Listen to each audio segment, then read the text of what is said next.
नमस्कार मंडळी, मी ज्योती अगदी मनापासून स्वागत करते तुमचं आपल्या चॅनलवरती. कसे आहात? मजेत ना? मजेतच असाल अशा अपेक्षा करते. तर मी आज आलेले आहे माहेरी आणि तुम्हाला आता इकडं गावाकडचा आज ब्लॉग पाहायला मिळणार आहे. खूप सुंदर ब्लॉग आहे. व्हिडिओ शेवटपर्यंत पहा. तुम्ही अजून चॅनलला सबस्क्राईब केलं नसेल तर चॅनलला नक्की सबस्क्राईब करा आणि साईडची बेल आयकॉन ही प्रेस करा, म्हणजे जेणेकरून तुम्हाला नोटिफिकेशन मिळेल आणि तुम्ही तो व्हिडिओ पाहू शकाल. हा दीपक आहे, मामाचा मुलगा, आणि तो ब्लोअर मध्ये इथं पाणी भरायला आलेला आहे. त्याला द्राक्षाची बाग फवारायची.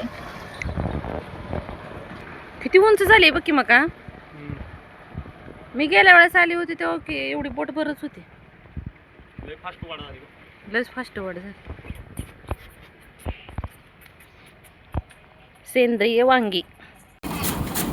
आता इथं जनावरांना वैरण घालायचं टायमिंग झालेलं आहे आणि लाईट ही आहे इथं, त्यामुळे दिवसभराची इथं मम्मी आता कुट्टी करून ठेवायला लागलेले.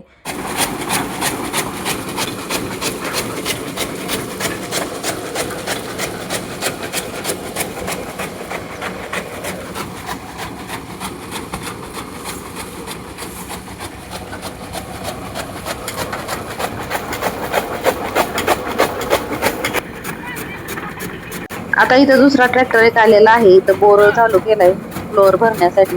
मम्मीची कुट्टी वगैरे करून झाली होती. आता तिला स्वयंपाक करायचा होता.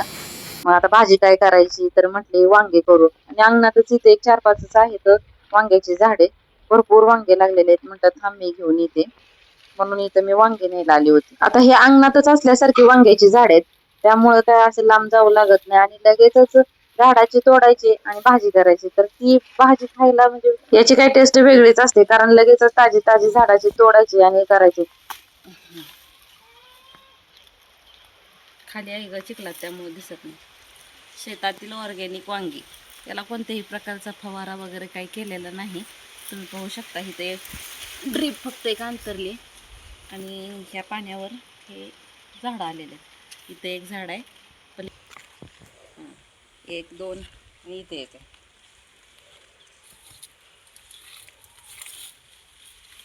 आता इथं आवर्जून काही शेतात जावं लागत नाही, कारण घरच शेतात आहे आणि घराच्या समोर पाऊल ठेवलं का शेतातच जातोय आपण, असंच आहे इथं. आणि ही झाडाची वांगी हे घरापासून 5 फूट अंतर नाही आहेत. थांब.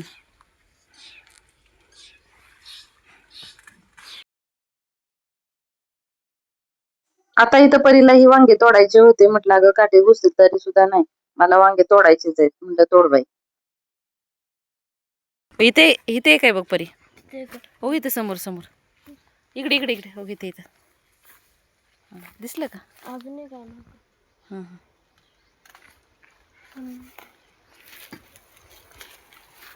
आता माझ्यासोबत फक्त परी आलेले आहे आणि आदेश, आम्ही असं 3 जणच आलेलो आहे. आता जान्हवी तिच्या बाबांजवळ घरीच थांबलेले, कारण तिचा क्लास होता. म्हटली नको तुम्ही जावा, नंतर मी कधीतरी जाईन. बघ बर, मी तोडते की. सरक तू बाजूला. हाताला काट घुसतील का तुझ्या? कुठे म्हणजे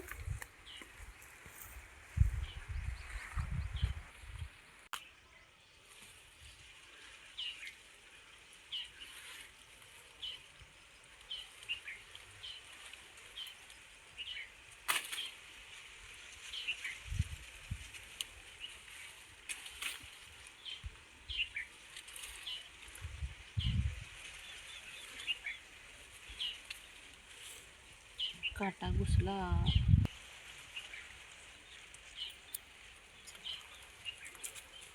इकडे बघित.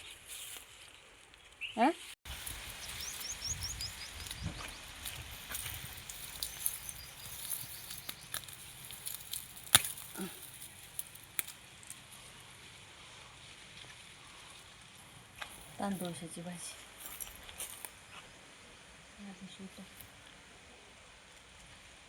इथं तांदूळशाची भाजी घेतली. नंतर मेथीची भाजी ही थोडी मम्मीने इथं लावलेली होती, पण आता इथं थोडी मका पण आलेली.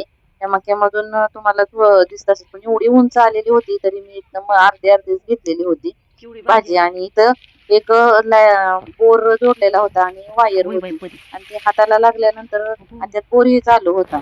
तिथं वायरचा जॉईंट दिलेला होता आणि ते काय मला माहित नव्हतं आणि मी त्या जॉईंट जवळ जाऊन बसले आणि त्याच्यात बोरही चालू होता. लांब वायर होती ती माझ्या हातात आली आणि थोडं पुढे गेले असते तर ती जॉईंटच माझ्या हातात आला. असं गवतामुळे ते काही दिसतच नव्हतं तिथं. भाजी वगैरे सगळी काढून घेतली आणि जेवण केलं. नंतर आम्हाला जायचं होतं मामाकडे.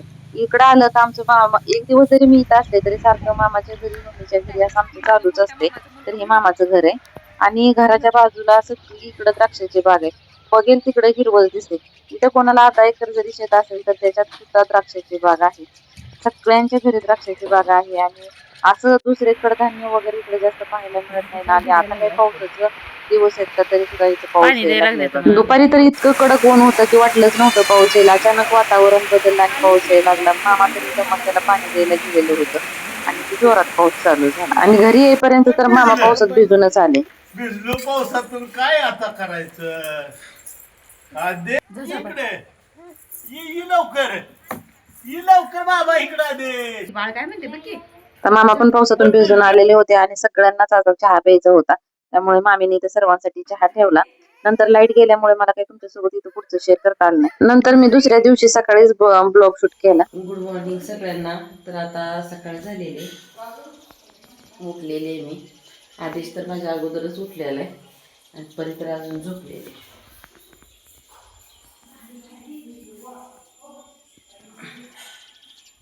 चला आता इथं आवरायचं आहे, आंघोळ वगैरे करून नंतर मला मम्मीकडे जायचं आहे. सगळं आवरून आता मी मम्मीकडे जाणार आहे. ए कुठं चालला तू? असं करायला पडशील की तिथून. मस्त सकाळ सकाळी इथं पक्ष्यांचा किलबिलाट, इथं सूर्यदेवताचंही दर्शन झाले आणि पुढे जे मोकळी जागा दिसते त्या जागेमध्ये घर होतं, जनावरांचा गोठा होता. त्यामुळे जवळजवळ इथं 1 पाऊण एकरला कमीच असेल एवढं रानात असं पडीक होतं आणि द्राक्ष बाग असल्यामुळे इथं मोठा पाण्याचा हौदी होता. आणि आता इथं द्राक्षाचे ते मार्केटला देतात, पण या अगोदर इथं द्राक्षाचे मनुके केले जायचे.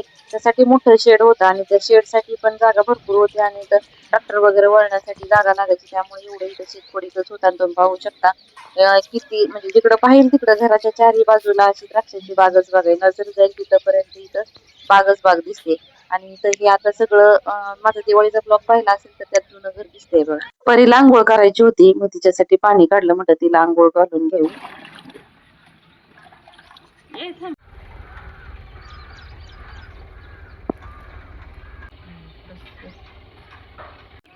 हा हा चला चल की चल ब्रश कर.